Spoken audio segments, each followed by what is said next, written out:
Hello everyone, first time మన channel చూస్తుంటే subscribe చేసుకోవడం మర్చిపోవద్దు. వీడియోలోకి వెళ్ళినట్లయితే, భద్రావతి వాళ్ళ నగలు అప్పగించడానికి రామరాజుకి పోలీసులు ఇచ్చిన గడువు వారం రోజులైతే పూర్తయిపోతుంది.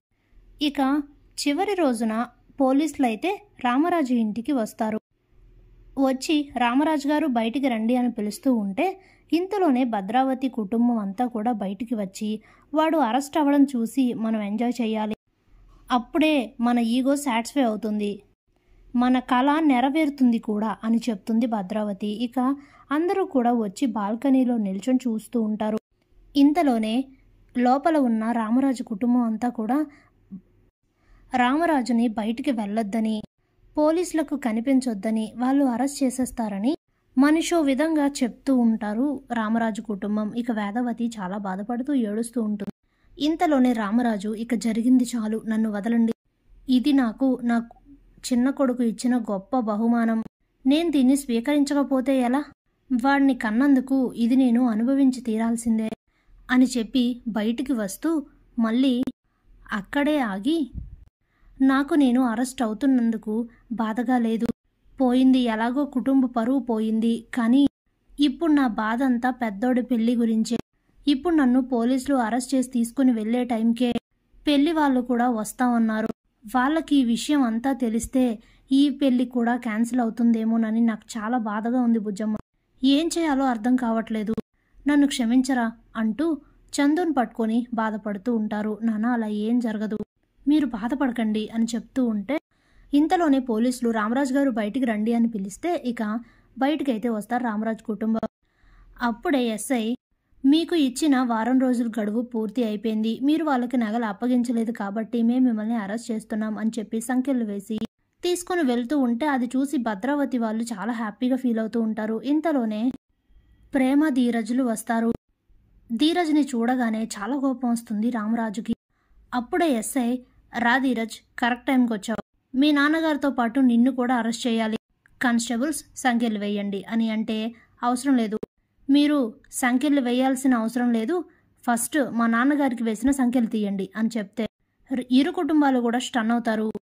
ఏరా, నువ్వు చేసిన ఘనకార్యాలన్నీ సరిపోక మళ్ళీ ఇంకో కొత్త తలనొప్పి తీసుకొచ్చావా, పోలీసులతో తగాదా పెట్టుకొని ఇంకా ఈ సమస్యని పెద్ద చేయాలనుకుంటున్నావా అని రామరాజు అంటే, లేదు నాన్న, మనకి ఎవ్వరితో తగాదా పెట్టుకోవాల్సిన అవసరమే లేదు, ఎందుకంటే మనం ఏ తప్పు చెయ్యలేదు కాబట్టి అని చెప్పి భద్రావతి వాళ్ళ వైపు చూస్తూ, పైనుంచి చూసి ఆనందించింది చాలు, మీరు కిందకి రండి అని పిలిస్తే ఇక అందరూ కూడా కిందకైతే వస్తారు. అప్పుడే ప్రేమ, అవిచ్చే అని చెప్తే ఇక ప్రేమ ఆ నగల బాక్సును తీసి భద్రావతి చేతుల్లో పెడుతుంది.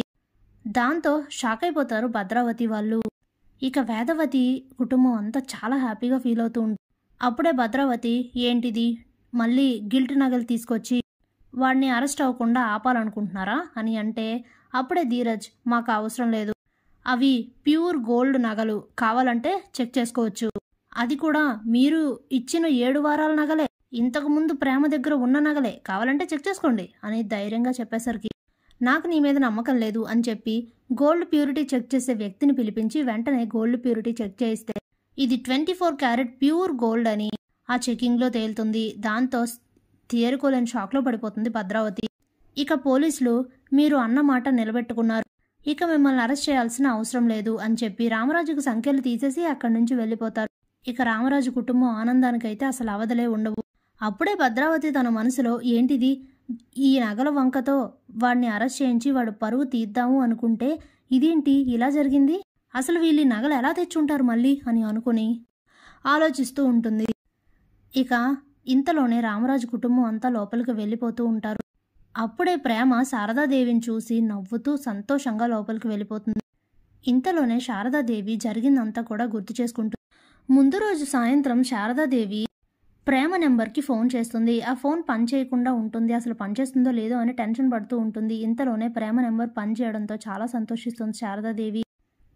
అప్పుడే, ఏంటి నానమ్మ అని అడిగితే, మీ ఇద్దరు ఎక్కడికి వెళ్ళారు, 2 రోజుల నుంచి కనిపించట్లేదు అని అంటే, ఆ నగల కోసం వెళ్ళాం నానమ్మ, కానీ ఆ నగలు దొరకలేదు, రేపే చివరి రోజు కదా, అసలు ఏం జరుగుతుందో అని కంగారుగా ఉంది అని అంటే, తర్వాత ఆ నగల గురించి వెతుక్కోవచ్చు, నువ్వేం కంగారు పడకు, నేను మన ఇంట్లో నీకు ఉన్న 7 వారాల నగలని మళ్ళీ సేమ్ అదే డిజైన్‌తో అప్పుడు ఎవరైతే చేసిచ్చారో అదే వ్యక్తికి పురమాయించి ఆ 7 వారాల నగలు చేయించాను. అవిప్పుడు భద్రంగా నా దగ్గరే ఉన్నాయి. నేనొక మనిషికి ఇచ్చి పంపిస్తాను. మీరు ఆ నగలు తీసుకొని రేపు తీసుకొచ్చి ఇక్కడ వీళ్ళకి అప్పగించేయండి. అనుకున్న టైంకి ఎట్టి పరిస్థితుల్లో పని పూర్తయిపోవాలి. లేదంటే అన్యం పుణ్యం తెలియని అసలు ఈ విషయంతో ఎలాంటి సంబంధం లేని రామరాజుపై వీళ్ళు పగ తీర్చుకోవడానికి ఇలా కేసు పెట్టారు. ఎలా అయినా రామరాజు అరెస్ట్ కాకుండా చూడాలి. ఆ బాధ్యత మీదే అని అంటే, సరే నానమ్మ నువ్వు చెప్పినట్టే చేస్తాం అని చెప్పి ఇక మరుసటి రోజు ఉదయాన్నే శారదాదేవి పంపించిన నగల్ని తీసుకొని వచ్చి వీళ్ళిక్కడ అప్పగిస్తారు. అది గుర్తు చేసుకొని చాలా సంతోషిస్తుంది శారదాదేవి. Thanks for watching.